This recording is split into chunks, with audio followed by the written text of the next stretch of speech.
Es un funk que se transformó en una cosa pop, ¿no? Y que fue incorporado en función de este encuentro a la clase media tradicional. Lo que me parece ahí es que de este encuentro lo que se va a producir no es una asimilación de los valores de la clase media tradicional, pero low income consumer, y tampoco la prevalencia del low income consumer sobre la clase media tradicional. Lo que se va a producir ahí es una asimilación. Elementos que traen el low income consumer se van a apropiar por la clase media tradicional, revisitados, reformulados, como el ejemplo que te he dado de la música funk, ¿no? Más más como con más dulce, con menos pegada, ¿no? A los oídos de la clase media tradicional, más interesada en música pop o música, ¿no? Que tiene con más términos americanizados, ¿no? Porque eso te iba a decir, es que esto que me estás diciendo es como si, esto que me estás diciendo es como, pues un poco como lo que pasó en Estados Unidos hace más o menos unos 15 años o 20. Y esto es casi que lo que me estás diciendo es como si se fuera a americanizar, a seguir americanizando, porque en México... Cuidado, por ejemplo, hay tendencias distintas, ¿no? Tendencias distintas. Yo viajo un montón. Entonces, muchas veces, la última vez que estuve en República Dominicana, vea qué cosa interesante. República Dominicana. Se escucha la música que la gente más pobre escucha, y es el reggaetón, ¿ok? La gente de las clases medias. República Dominicana no ha pasado es uno de los países que no ha pasado por el proceso que pasaron en otros países como México, Colombia, Argentina, Brasil, Perú, de emergencia muy fuerte de las clases medias. Una cosa que no hablamos, pero es algo que ustedes tienen que contemplar en el estudio que están haciendo, etc., es que América Latina es un concepto malo para trabajar con los países de América.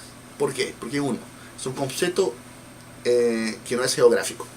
América Latina son los países que hablan idiomas de raíz latina. Y eso incluye...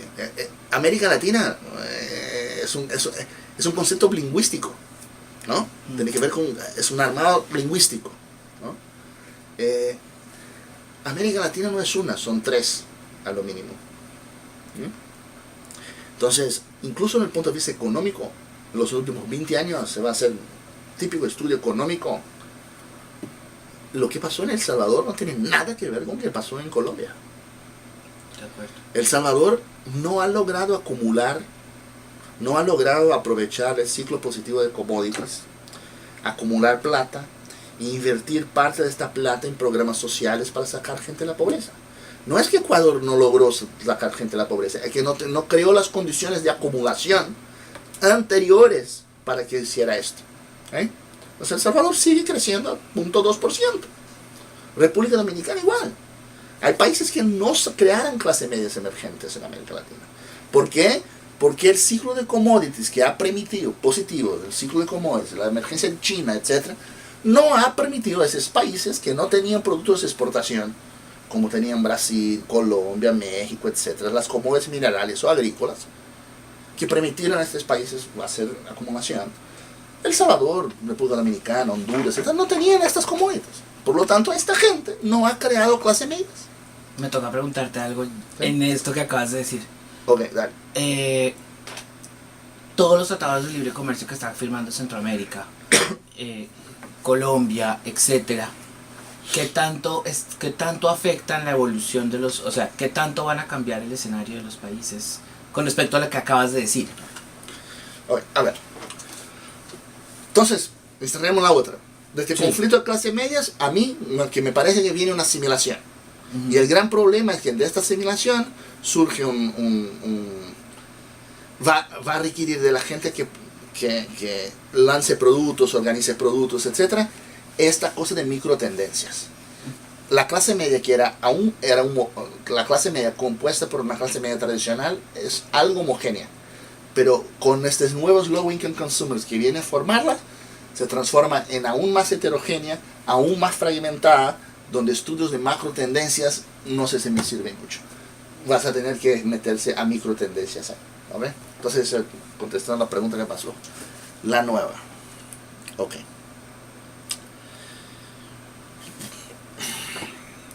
A un estudio del BID, que vale la pena leerlo, o no sé si van a tener una conversación con alguien del BID, que se llama América Latina en dos senderos, una cosa así, senderos camino, ¿no? Y el estudio lo que hace es lo siguiente, es mirar los 20 años atrás y a ver qué ha pasado en América Latina y por qué América Latina ha seguido un camino de dos senderos. Hay los países, y ahí los digo, Brasil, México, Colombia, Perú, Argentina un poco, Bolivia, Venezuela es el punto afuera de la curva, porque a pesar de tener aprovechado un montón la subida del precio del petróleo, y tener invertido un montón también en programas sociales, etcétera, no logra, tiene problemas de productividad, entonces no logra hacer crecer el PIB, ¿no? Además de los demás problemas que existen ahí. Y entonces Venezuela es el punto, es outlier, es el punto fuera de la curva. ¿Qué más? México, Guatemala, con los problemas todos que existen ahí, de inseguridad, etc. Los problemas de las drogas, inseguridad ciudadana. Estos países que te mencioné lograron aprovechar un momento que al contrario del pasado, que nuestra historia de América Latina siempre se explica por los choques externos, positivos y negativos, y nosotros vamos tratando de crecer y tener momentos ahí de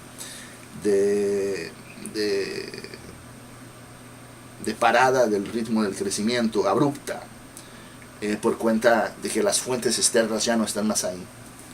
Esa es la historia de América Latina en los últimos 100 años. El desarrollo, el crecimiento que no es autóctono, es crecimiento siempre impulsado por fuentes externas. Pero Brasil, México, Perú, Colombia, ¿verdad? Son países que lograron aprovechar este ciclo positivo en los precios de las commodities agrícolas y minerales, en especial minerales. ¿Okay? En el caso de Brasil, además, el hecho de que chinos están tratando de comer carne, ¿no? Y para el país que es el mayor productor de ganado del mundo, el mayor productor de pollo del mundo, eso es importante, ¿no? Hay ahora 1 billón de personas en China tratando de comer carne, ¿no? Entonces creas un vector de exportación ahí importante. Estos países fueron capaces de hacer este proceso, acumulación en función del ciclo positivo de commodities, mejor manejo macroeconómico. Porque Silvia, pasaron a manejar mejor la economía ahora porque tiene gente más inteligente sentada en los ministerios de Hacienda. No. Porque están manejando un escenario donde hay liquidez internacional. Exacto. ¿No? Donde hay dinero disponible. Están manejando la bonanza y no la falta de plata, la baja liquidez, ¿no? Está manejando un tiempo donde las inversiones no se están viniendo a Estados Unidos porque la tasa de interés aquí es casi negativa. Que las inversiones no se están yendo a Europa porque hay una crisis estructural enorme ahí desde 2006, desde 2008, ¿no? Que tiene fundamento financiero, que es de contaminación, de contagio de la crisis en Estados Unidos, pero tiene naturaleza estructural en Europa, la crisis fiscal ahí. Entonces, como estos dineros que viven volando por ahí, no le ven oportunidad a Estados Unidos, no le ven oportunidad a Europa, y ven tremendas oportunidades en América Latina, porque el continente está creciendo, y porque aún en América Latina se pagan las tasas de interés más altas del mundo. Brasil hoy es el número 2, pero hay otros países latinoamericanos igual. Y porque, también eso es un otro tema, las remesas internacionales de ciudadanos viviendo en el exterior hacia América Latina han aumentado un montón.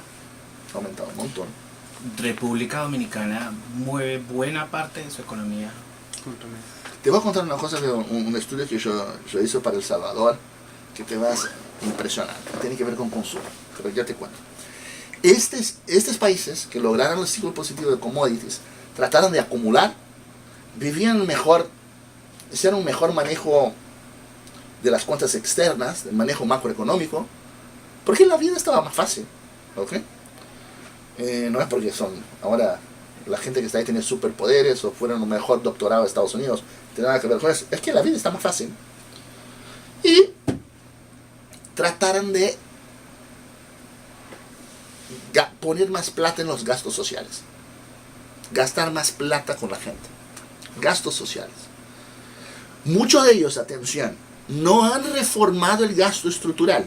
Esto que te digo, que a quién asigna el cupo de la universidad pública, a quién entrega el hospital, a quién pone el transporte público. No, la mayoría de los gobiernos tomaron la decisión de aumentar el gasto social por la manera más fácil del mundo y más focalizada también. Tiene la ventaja que sea focalizada, que es transferir esos programas condicionados de ingreso, que además permiten al gobierno crear una vinculación política con el beneficiario que ningún otro programa crea. Eso es un otro tema. En países federados como Brasil, esto crea una desintermediación política donde el diputado ya no sirve de más nada, donde el gobierno hace una conexión directa con el alcalde entrega el beneficio, ¿okay? Y posiblemente en el próximo ciclo electoral el alcalde que recibe el beneficio, entrega el beneficio, vota y moviliza a su gente junto con el gobierno. ¿Okay? No es solamente porque es mejor desde el punto de vista de focalización y tiene más efectos de corto plazo, porque los efectos de largo plazo están en la reforma del gasto estructural. Pero como somos un continente que seguimos privilegiando el corto plazo, lo que hacemos en materia de políticas sociales efectivas y exitosas es transferencia condicionada de ingresos. Funciona rápido y te da control político en la cadena de distribución del beneficio. Muy bien, esta gente, que somos nosotros, Colombia, México, Brasil, etc., logramos, creamos una clase media, sacamos un montón de gente de la pobreza, y ahora es gente que consume un montón de cosas, aunque siga con la casa en el piso de tierra y el hijo siga no yendo a la escuela o siga sin perspectivas de empleo de largo plazo. Hay un otro conjunto de países, vamos a ver los TLCs, hay un otro conjunto de países que no disponían de commodities internacionales, agrícolas, etc., para aprovechar el boom. ¿Qué produce El Salvador en las commodities internacionales? Nada.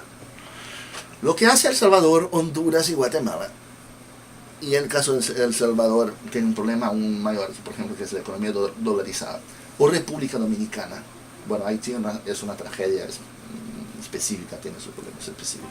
Panamá también es un caso específico por cuenta de la apertura y del sistema financiero, etcétera, etcétera, así como Uruguay, ¿no? La gran mayoría de los países de América Central no lograron aprovechar el boom de los últimos 20 años, porque sencillamente no producían las commodities lo que trataron de hacer es especializarse en una segunda generación de maquilas, ¿no? Entonces, la experiencia mexicana, que a mucho ya ha superado en el ámbito del NAFTA, esta cosa de que México es una gran maquila de Estados Unidos, a mucho ha superado esto, ¿no? Y eso es natural cuando tienes una corriente de comercio. Nosotros aprendemos a decir que los productos chinos eran productos baratos, ¿no? Que la gente iba a producir en China, porque en China un tipo me trabaja todo 20 horas y le gana $20. Y China ya no produce solamente cosas baratas, porque el propio proceso industrial, cuando se dispara por el medio del comercio, tiene una lógica de transformación que va agregando valor, Que fortalece el ¿ok?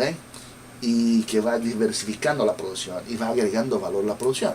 Y las propias ventajas competitivas, que eran el sueldo barato, se van deshaciendo a lo largo del plazo. Entonces América Central y los TLCs. La América Central, lo que ha logrado, el mecanismo de generación de ingresos ahí, ha sido dos cosas. Los que se quedan, el trabajo barato, se van a las maquilas. Y los que se van, los que no se quedan, porque no se van a la maquila, se van al exterior y tratan de hacer remesas aquí. Estos países viven de estas dos cosas, de producciones de bajo costo, de textiles en especial, y de remesas internacionales. ¿Okay? Hay casos específicos. Guatemala tiene un poco de petróleo. Claro. Hay... Costa Rica tiene un nivel de turismo. Costa Rica tiene un nivel de turismo. Es una sociedad más horizontal y son pocos. ¿No? Y son pocos. Costa Rica tiene la cosa del turismo, pero tampoco ha realizado ninguna transformación industrial, ¿no? Es distinto hablar de un país como Guatemala, que es un país de 30 millones de personas, 40 millones de personas o menos, de un país de Costa Rica que son 3 millones. O sea, imposible hacer comparación en economía entre Colombia y Uruguay. O sea, eso es despropositado. Claro. ¿Okay? Colombia tiene al menos 8 ciudades que son ciudades, o sea, que te llegas, etc. Ciudades con millones. Con millones. Paraguay tiene Montevideo y más alguna cosa ahí a algún lado y se acabó. Punta del Este, Punta del Este. Donde viven los ricos de Buenos Aires. Cuidado con estas comparaciones en América Latina, porque en América Latina no es Europa, o sea, donde las cosas son más homogéneas. ¿Okay? Estos países no lograran otro mecanismo de acumulación y por lo tanto los TLCs son es lo que tienen en la mano. O sea, se está haciendo en Honduras. ¿Cuál es la alternativa que tienes a los TLCs? Hay una. La alternativa que tienes, y no es una alternativa porque tampoco necesitas una a las expensas de la otra. Pueden ser las dos. ¿Sí? Te puedes tomar los TLCs con Estados Unidos o con cualquiera, con Corea, con China, con quien sea, pero también le puedes tomar dinero de Petrocaribe, que es la petrolera patrocinada por Venezuela, está ahí en el mapa, que tiene un proyecto de apoyo explícito a estos países ahí. En América Central hoy lo que tienes son dos proyectos de influencia, digamos así, ya que estamos grabando. ¿Sí? Dos esfuerzos de influencia regional. Uno desde México. México se ha transformado en un donante de recursos, donante de cooperación horizontal en toda América Central y Caribe. Y lo de Venezuela, que está basado en Petrocaribe. O sea, el gobierno venezolano sigue siendo el mayor patrocinador del esfuerzo de Petrocaribe, que es para los gobiernos que están alineados o que pretensamente se presentan como alineados con la visión de mundo que emana de Venezuela, ¿no? Para ponerlo así. Después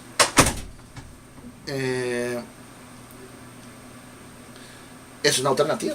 Yo agarro los TLCs con Estados Unidos, con Europa, con quien sea, porque es un mecanismo de meter mi producción de labor barato en supply chains conocidas como textiles, etcétera, etcétera, donde China ya lo que está haciendo también es crear sus propios jardines, sus propios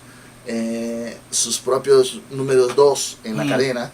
Lo que se está haciendo en China es que todo lo que producía de textiles en China se está pasando a Vietnam, a Camboya, sí. etcétera. O sea, te estás creando haciendo el outsourcing, ¿no? El outsourcing. Bueno, eso ya no nos interesa más. Entonces jugamos esto para atrás, ¿no? Y creamos fábricas chinas en Vietnam, o asocios entre chinos y vietnamistas en Vietnam. Esto ya se ve en América Central. O sea, ya se ve mucho mexicano abriendo textiles en América Central en asocio con el capital local. Tercerizando. Tercerizando. Consumo en estos países posiblemente van a venir. Yo creo que en el largo plazo los TLCs van a firmarse lo que necesita firmar. Y eso desde el punto de vista del impacto para los empresarios, productores de cosas ahí, gente que quiere vender en Centroamérica, es espectacular. Yo creo que hay mucho. Si tú me dices en el continente dónde está el futuro mercado, los mercados para productos sofisticados, electrónicos, productos que no son solamente la pobreza, está en América Central. O sea, hay un low income consumer en América Central, aún hay mucho que vender a esta gente. ¿Okay? Mucho. Pero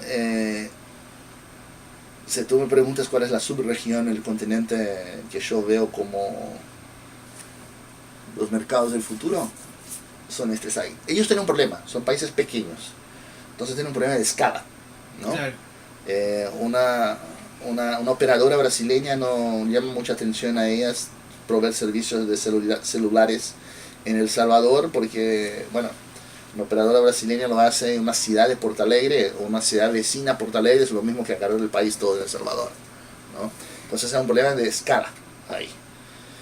Pero de donde yo veo que tiene más oportunidades a largo plazo, en razón del TLC y en razón de este embate que va a haber ahí, subregional, entre, a mi juicio, México y Venezuela, ¿no? Estados Unidos, presencia en América Central, sacando Panamá y sacando El Salvador, y Costa Rica, bueno, que casi mitad del... El Salvador, por una razón, es inamovible, es dolarizado. Entonces la relación con Estados Unidos está por ahí. Costa Rica es una relación de gobiernos. Mañana en Costa Rica aparece un gobierno de orientación un poco más a la izquierda, posiblemente el acercamiento con Estados Unidos no sea tanto. Y Panamá, bueno, Panamá ahí es un problema también de extensión. Panamá casi que tiene una relación muy cerca de Estados Unidos porque es casi un camino natural de la plata que va de América del Sur, etcétera, hacia en Panamá y Miami. O sea, no veo ninguna ruptura con Estados Unidos. Pero ahí, en resumen, Estados Unidos es un jugador importante por contra de las remesas. La gente está en Estados Unidos, la mayoría. Venezuela es un jugador importante por contra de Pedro Caribe. Y México es un jugador importante porque lo que hace México es, como hizo en China, tratar de jugar outsourcing para Honduras, Guatemala, los demás países ahí, parte de la producción de textiles, etc. De las maquilas, ¿no? Entonces son remaquilas, son maquilas de outsourcing. Sí, para América Central es esto. Yo ¿Qué más? no tengo más preguntas. ¿Tú tienes más preguntas, Juan? Es un poco como fuera, o sea, me llamó la atención lo que dijiste de que el leak se moviliza o bien si el gobierno los ayuda o bien si se pasan como para lo que las ayudas que les brinda el sector privado, ¿cierto? No son ayudas. Mira, son como los modelos, ayudas, sí, etcétera. Los valores, los costumbres, las perspectivas de mundo que tienes, tienen mucho que ver, están guiadas con el tiempo en lo cual surges, con el tiempo que surges para la vida.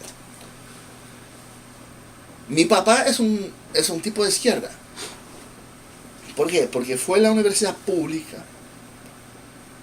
Fue a la universidad cuando había una dictadura de derecha en mi país.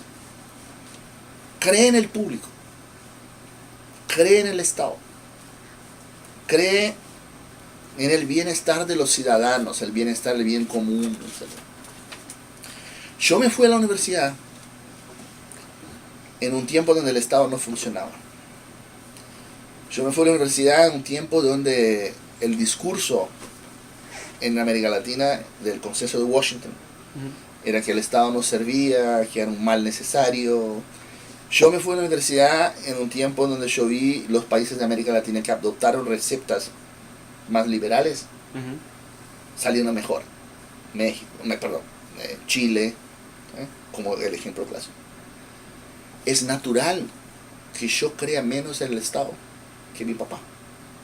Porque cuando me formé economista, cuando estuve politólogo, cuando estuve en el medio universitario, las cosas que leí, ¿no? El mundo que viví, el mundo de mi ciudad, me han formado un tipo que cree más en la libertad, en el poder de la gente empoderarse, en el emprendedorismo, en la libre iniciativa, en un Estado que sea menor, que esté menos capturado por intereses privados, que sea más eficiente, etc. ¿Por qué? Porque yo crecí en los 90, o sea, mi socialización en la universidad, donde cuando pasé a tener una vida pública y pensar a la vida